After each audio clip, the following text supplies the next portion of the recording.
Was the cancellation decision shocking to you? Did they explain why? Was it viewership or creative? It was kind of both, she says. I was not surprised by it. I think I was surprised at the swiftness of it and the publicness of it. I was surprised by how it was handled.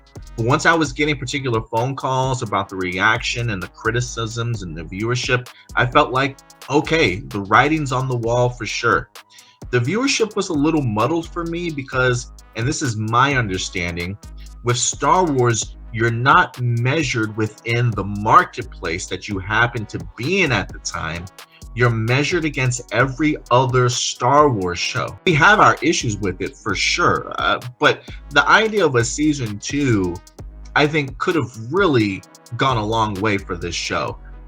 Budgetary reasons, viewership, people will always argue those two things. Was the Acolyte great? No, it certainly would not. But man, Stuart, just The Stranger alone, that I need to know more about this guy. Like, you literally cannot leave me hanging. He's like one of the best parts of this show. And they don't even necessarily give that an opportunity. So I feel like we understand the cancellation of the Acolyte. But is there a part of you, after we've had time to step back and kind of see how this has all transpired, other Star Wars content coming out since then, do you feel like the show got robbed? Do you feel like we should have gotten a season 2 at least? Or are you still, I'm okay with no more Acolyte ever again?